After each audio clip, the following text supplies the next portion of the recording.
Tenak mal faz o vídeo dele e já estou eu aqui dando sequência. Fala galera, tudo beleza? Arthur Dias aqui, sejam bem-vindos a mais um Folheando Quadrinhos. Dessa vez, né, realmente continuando o vídeo do Tenak, né, que semana passada ele fez um vídeo sozinho sobre Superman 78, né, que é uma HQ que continua os filmes do Superman do Christopher Reeve. E naquele vídeo o Tenak ele comentou uma pequena curiosidade que revelaram recentemente, que os filmes do Superman do Christopher Reeve compartilham terra com o Batman do Michael Keaton. E aproveitando que o Batman do Michael Keaton também tem uma HQ que continua os filmes, por mais que isso possa parecer um pouco confuso de início, e que querendo ou não, a gente tem um pequeno hypezinho desse Batman ainda depois do filme do Flash, que dividiu bastante o público. A gente não vai comentar sobre o Flash hoje, eu já fiz um vídeo lá no meu canal principal falando sobre o filme, então quem quiser ver alguma coisa, clica aqui. Mas hoje a gente vai comentar sobre Batman 89, mas antes, eu acho que vale a pena comentar um pouquinho sobre os filmes e eu já vou começar tomando pedrada. Por mais que eu gosto, sim, dos filmes do Batman do Michael Keaton, eu tenho diversos problemas com ele, principalmente pelo fator Batman mesmo.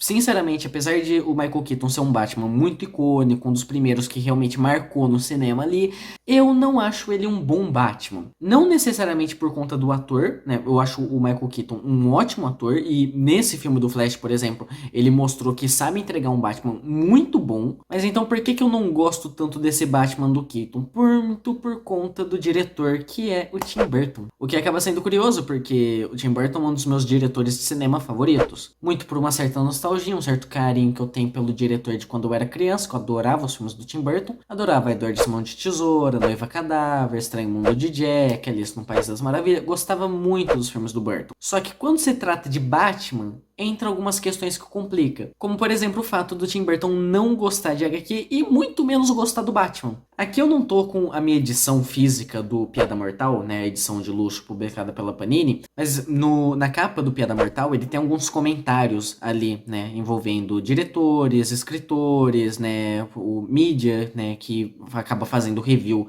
dos quadrinhos. E na capa do Piada Mortal tem um comentário ali que é do Tim Burton, né, que ele fala que Piada Mortal é a primeira HQ que ele leu e gostou. Colocando dessa forma, pode parecer algo meio enfeitado ali, nossa, o Tim Burton criou gosto por HQ com Piada Mortal. Não, provavelmente Piada Mortal deve ter sido o único quadrinho que o Tim Burton leu e realmente gostou. Então quando você joga um diretor que não conhece, não gosta do que ele tá trabalhando, a chance de sair algo problemático é muito grande. Por mais que o primeiro filme eu acho que ele tem diversos acertos, né? Ele tem uma ambientação que é muito boa, retrata bem a questão ali de Gotham, retrata bem algumas coisas, principalmente envolvendo o Bruce Wayne. O Batman eu já acho mais conturbado, eu acho que o Tim Burton erra bastante a mão com o Batman, né? Principalmente a forma como o Batman age, principalmente que ele é um tanto homicida no decorrer dos dois filmes, né? Na reta final desse primeiro filme do Batman, tem diversas cenas ali de ação, né? Que ele vai jogando gente do prédio,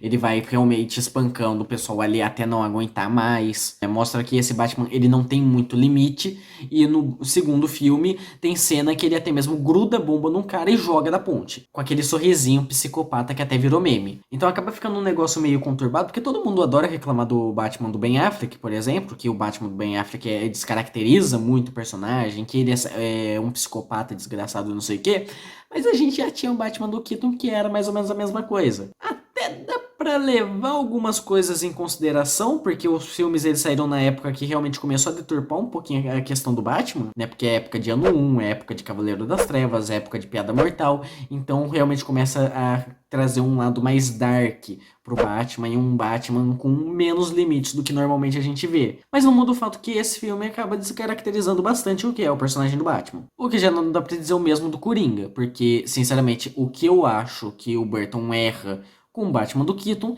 ele acerta muito com o Coringa do Jack Nixon. Pra mim, o Coringa é o que sustenta esse primeiro filme nas costas. Principalmente porque é uma abordagem do Coringa que, pelo menos em questão de live action, eu acho que ficou mais marcada nesse filme do Batman mesmo. Que é esse Coringa que ele é psicopata, né? Ele não tem muitos limites, mas ainda assim ele tem um lado um pouco mais cômico. Ele tem um jeitinho debochado ali dele que é realmente voltado pro humor. Não é aquele negócio que até mesmo dá um certo medo, que nem o Heath Ledger faz. O Heath Ledger, ele tem muitos momentos ali que ele tenta ser um pouco mais cômico, que ele tenta ser um pouco mais sarcástico, mas você acaba só aumentando aquela questão de pavor que você tem do Coringa. O Jack Nixon não, ele tem momentos ali que ele é um bicho louco, desgraçado, psicopata. Tem momentos ali que ele só tá fazendo palhaçada, como por exemplo a cena do museu, que acaba sendo algo realmente bem característico do Coringa, e eu gosto muito da atuação do Nixon também. A própria origem do Coringa, né, eu acho que por essa questão do Burton com Piada Mortal, dele ter gostado de Piada Mortal, os caramba,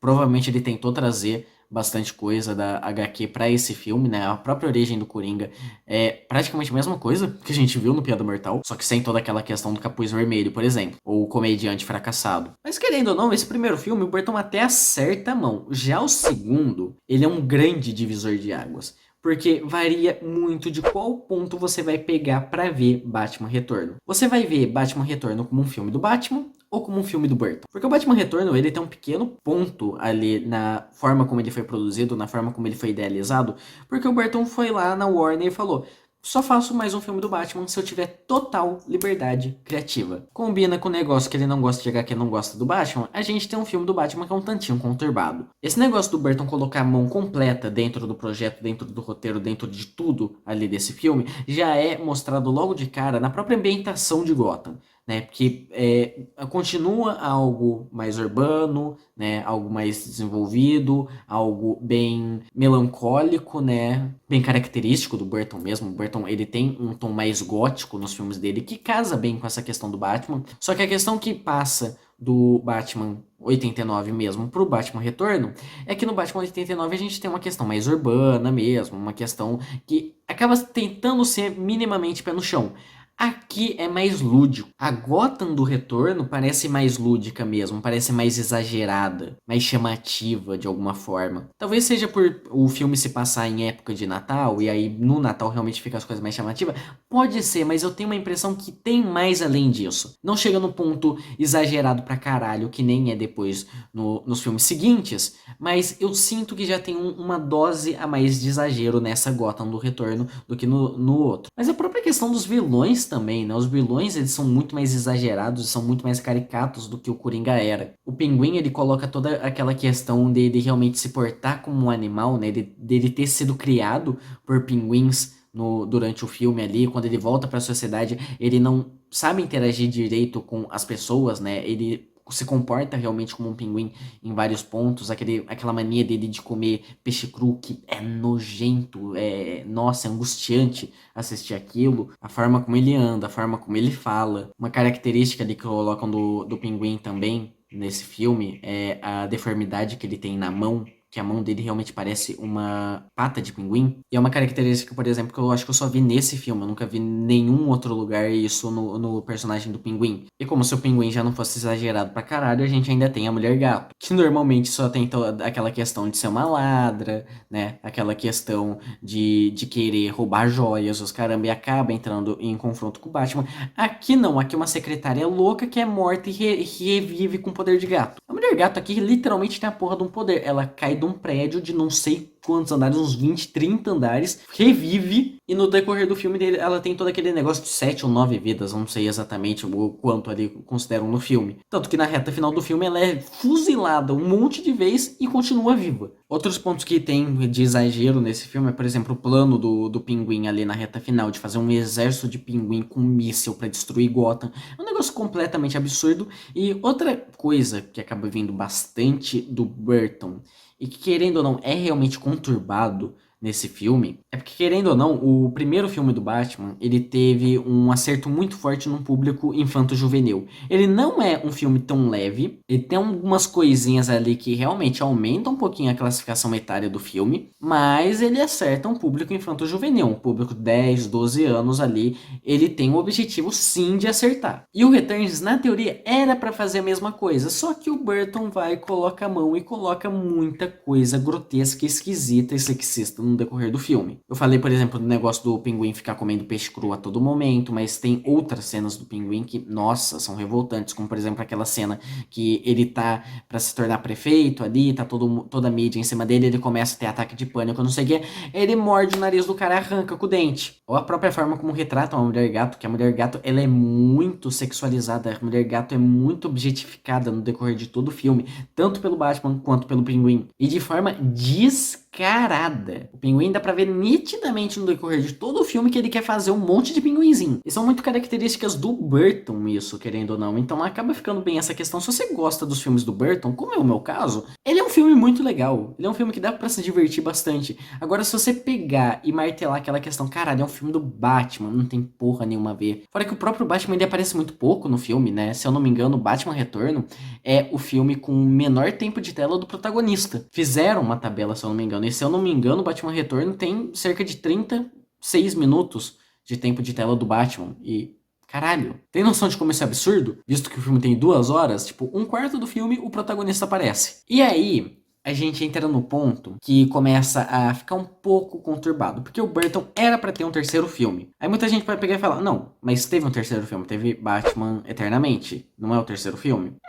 Mais ou menos. Batman Eternamente, ele pega muitos conceitos que já estavam planejados de ser trabalhados no terceiro filme do Tim Burton do Batman, né? Como, por exemplo, a questão do Duas Caras e introduzir o Robin. Porém, eu não faço ideia do que aconteceu no meio do caminho, que o Burton vazou e o Michael Keaton foi junto. Logo, veio o Batman Eternamente, que trocou o diretor e trocou o ator principal do Batman pro Val Kilmer. E por mais que Batman Eternamente mantenha algumas características ali, faça menção aos filmes anteriores, como por exemplo, uma das primeiras cenas ali é aquela psiquiatra que tenta cantar o Batman em diversos pontos do filme, ela falando que ouviu dizer que o tipo de mulher do Batman costuma usar roupa colada e um chicote, fazendo menção claramente à mulher gato. Então você pensa, opa, é uma continuação, porém tem essa questão. O Batman muda. O Harvey Dent, né, que já apareceu no Batman 89 ali, o original do Tim Burton, né, já tinha uma pequena ponta ali em um momento, depois de um dos primeiros ataques do Coringa,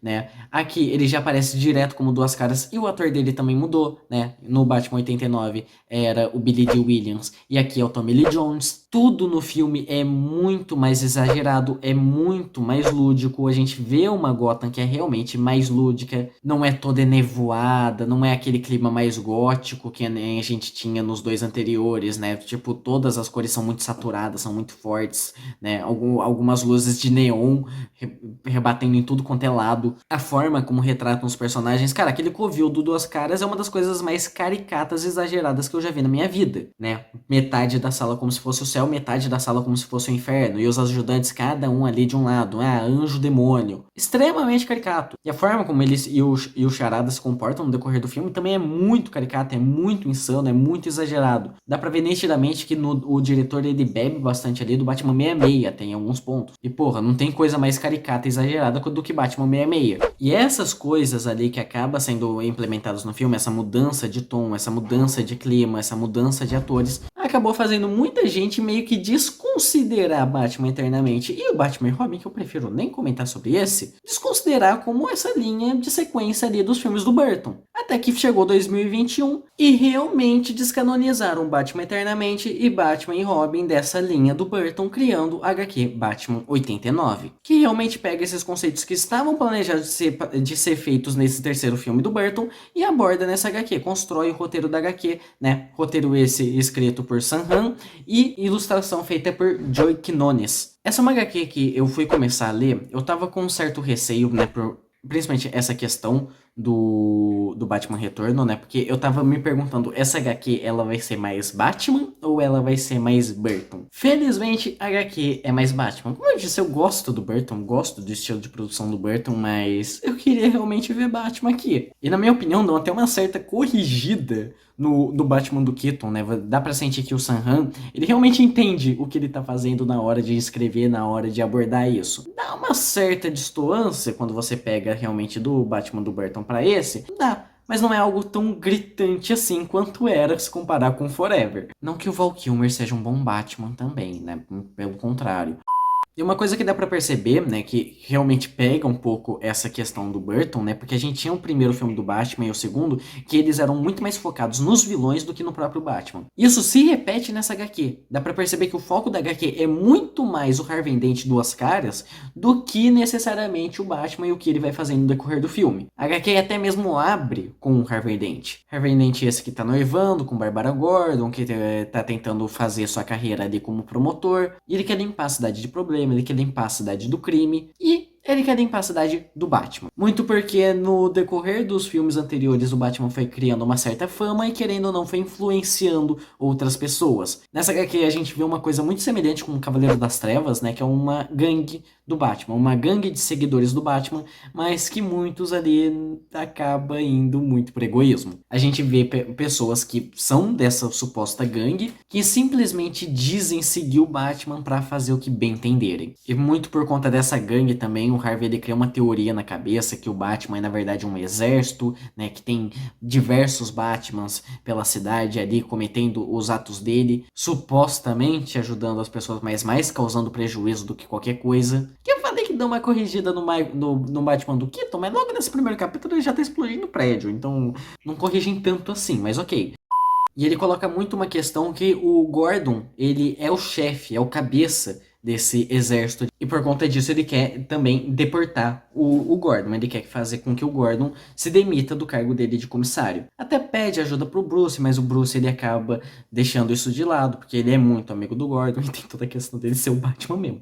Só que uma coisa que eu acho muito legal que essa HQ faz, né, que é algo bem distante até dos filmes do Burton, é que ela pega um lado mais social de Gotham, né? Parece que é uma mania que as histórias do Batman estão realmente pegando isso bastante ultimamente, né? A gente teve o filme do Coringa, a gente teve o The Batman, e parece que até as HQs estão querendo abordar mais isso. Muito por conta de um bairro específico de Gotham que essa HQ aborda bastante, que é como se fosse um Brooklyn, né? De Nova York, só que ali em Gotham, um bairro mais pobre, negro. E acaba sendo interessante porque dentro dessa abordagem, na forma como retratam os problemas desse bairro, né, a gente tem dois personagens para isso. A gente tem o Harvey Dent, que é alguém que cresceu e foi criado ali naquela região, só que acabou ascendendo, foi pra promotoria e acabou indo pra esse lado obscuro de Gotham, né? Esse lado mais corrupto, que se beneficia dessa desigualdade. E a gente tem o Drake, um personagem novo nessa HQ, né? Que é dito como um prodígio, alguém com memória fotográfica, e que o Harvey acaba recorrendo para pedir para ele investigar algumas peças de carros exóticos que ele tem juntado por aí. E que logo depois revela que ele atua como um vigilante naquela região, protegendo aquele bairro de Gotham. Vigilante esse que é o Robin. Isso é uma coisa que eu gostei bastante dessa HQ, né? A forma como ele traz a figura do Robin,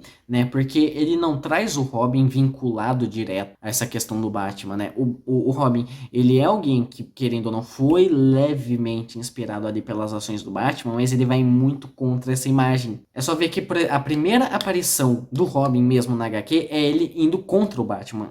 O Batman, ele tenta impedir um assalto ali, vai atrás de um cara que roubou uma loja, quando ele vê o cara só tinha roubado fraldas pra filha. E achando que o Batman vai fazer alguma coisa contra esse cara, o Robin entra em ação. Acaba que dá um monte de merda, o Batman tá sendo perseguido, começa um tiroteio e o cara que roubou as fraldas ali é morto por bala perdida. O que acaba que o desenvolvimento do Batman é muito essa questão da culpa, de ter deixado uma criança órfã ali de forma muito semelhante com a dele. Mas querendo ou não, essa parte já mostra que esse Robin aí, ele não atua tanto assim dentro dos ideais do Batman. Até porque esse Robin, nas primeiras partes de ação, quando ele tá indo contra aquela gangue do Batman que eu comentei há pouco, por exemplo, dá pra ver que ele é um Robin um pouco mais brutal, que ele é um pouco mais agressivo. É um personagem que dá pra ver que ele vai fazer absolutamente de tudo pra proteger o lar dele. E nos quadros ali, essa parte de ação específica, me lembrou até um pouco do Dick na série dos Titãs. Isso não é um bom sinal. Mas essa é uma abordagem do Robin que eu gostei bastante, né? De começar fora dessa asa do Batman, né? Começar como algo realmente mais independente. E no decorrer da HQ a gente vai ver os dois se aliando realmente. E o Batman até passando uma certa tutela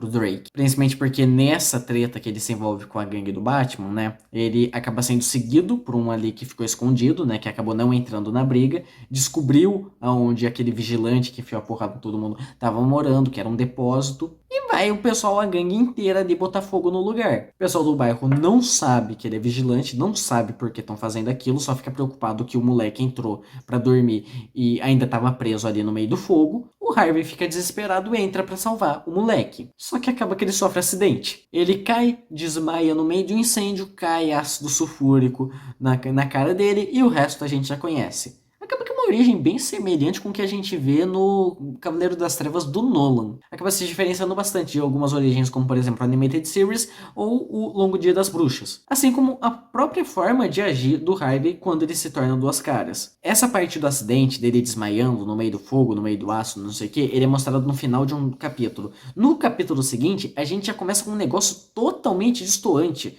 da forma como ele terminou antes. Porque a gente vê o Harvey saindo ileso do fogo, trazendo o Drake nas costas. E aí ele é aclamado como um herói, né? Ele acaba descobrindo todos uns esquemas ali de Batman, né? Realmente descobre esse exército de mercenários que seria o Batman. Por sinal, curiosidade que o Tenak me falou depois, essas fotos do Batman que ele vê no jornal são os outros atores que fizeram, né? Então a gente tem ali o Christian Bale, o Val Kilmer, né?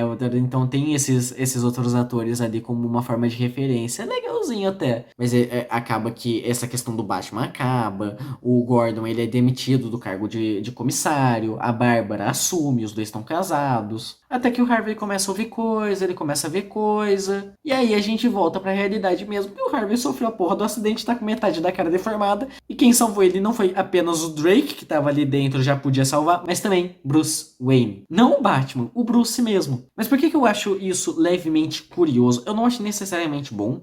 Aí eu já começo a achar a HQ meio conturbada, meio confusa, mas eu acho curioso e eu acho interessante. Porque toda essa questão da moeda, do Duas Caras, né, ele decidir tudo que ele vai fazer pela moeda, sempre foi algo muito característico, né, sempre foi algo que o Harvey sempre teve. Aqui mostra um pouco a questão afetiva que ele tem com aquela moeda, né, a questão do cara que criou ele depois que ele perdeu a mãe, ficar perguntando se ele queria ser um grande homem ou um marginal ali da região, e ele jogava a moeda para descobrir, e o Harvey sempre falava um grande homem, e a moeda tinha duas caras para realmente cair, grande homem, crescer um pouco essa esperança no Harvey. Então já mostra um pouco essa questão afetiva.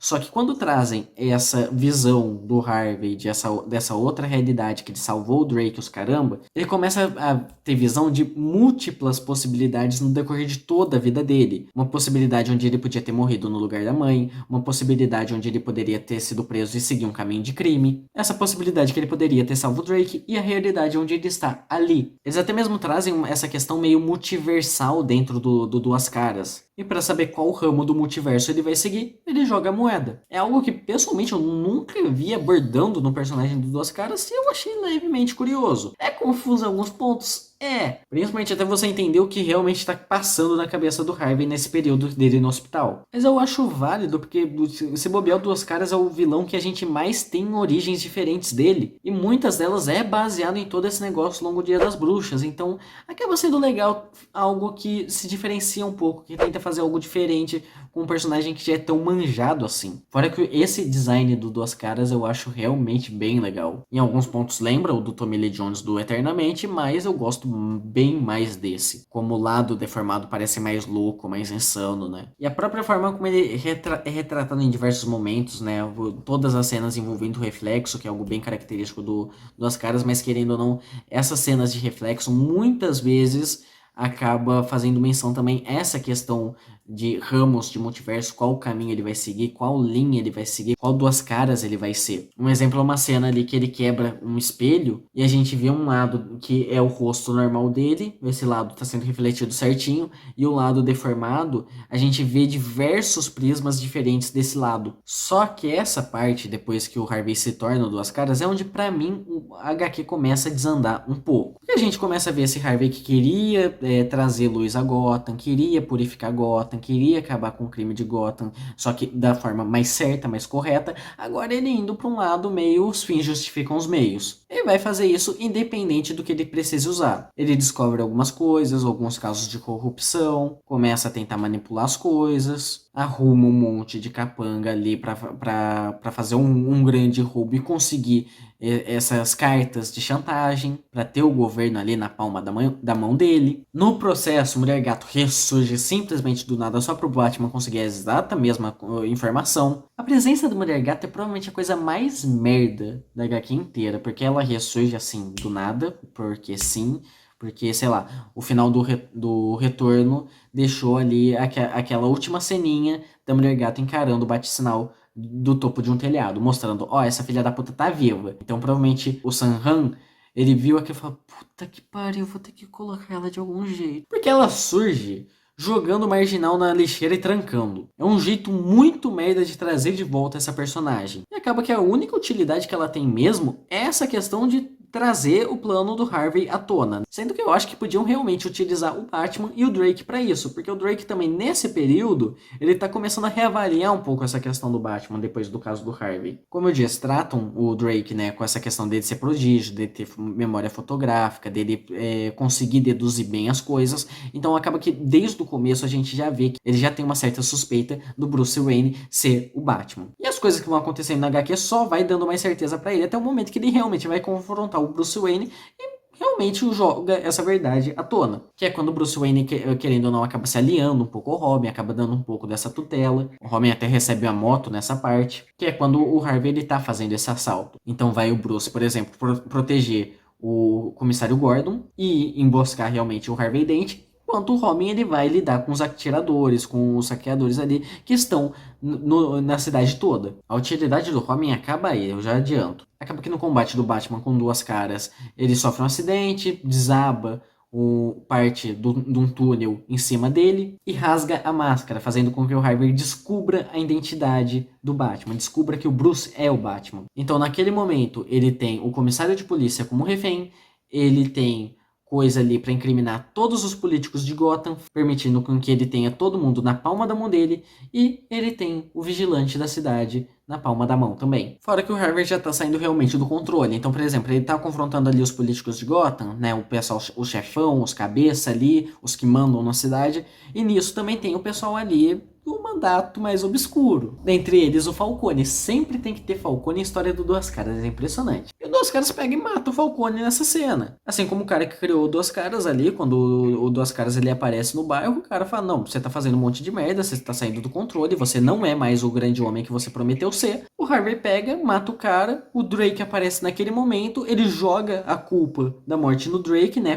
começa a correr pela cidade, como ele fez grandes doações ali pro bairro, que passava muita necessidade, todo mundo acaba apoiando o Harvey e prendendo o Drake, e o Bruce acaba elaborando um plano, ele sabe que o Harvey vai ali pra subornar ele em algum momento, o Bruce tá todo fudido, ele não pode lutar, ele não pode agir direito como Batman, então ele vai tentar enganar o Duas Caras, né, da forma mais genérica e batida possível, usando a moeda. Só que acaba que pega e a Mulher Gato mata o Duas Caras. O Duas Caras vai pegar a moeda, a Mulher Gato joga uma moeda assim, gigante em cima dele e ele cai da Batcaverna. O Bruce até tenta salvar, mas não adianta muita coisa. Ele acaba morrendo numa cena bem semelhante com o Tommy Lee Jones no Eternamente também. Mais um ponto semelhante. E o Bruce acaba ficando puto com a Mulher Gato nessa parte, né? Porque a Mulher Gato realmente matou ele de propósito, enquanto o Bruce acreditava que ele tinha salvação. Mais um ponto que mostra que coloca um pouco de juízo nesse Batman do Michael Keaton nessa HQ. Colocar um roteirista que entende de Batman é uma ótima escolha nas histórias do personagem. E joga na cara da Mulher Gato esse negócio que por mais que os dois se amem, os dois se gostem ali os caramba,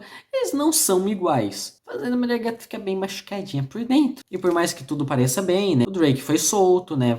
Perceberam ali que as digitais na arma eram do Harvey. O Batman começou a dar um apoio pra ele agir como vigilante, até deu uma motinho ali pra ele. Só que ali Mulher Gato tá fazendo merda jogando a identidade do Batman ali pra polícia de Gotham. Mais precisamente, Bárbara, a noiva do Harvey. Com um bilhetinho ali pra você continuar o que seu marido começou. Dando a entender que provavelmente teria uma continuação dessa HQ também. Talvez aconteça, talvez não, né? Batman 89 é uma HQ ali que na teoria é fechadinha, mas acaba tendo esse gancho, e se combinar com a curiosidade do Tenak ali de compartilhar a Terra com o Superman do Christopher Reeve, pode ser que talvez utilizem esse gancho do Batman do Keaton pra talvez fazer o Melhores do Mundo.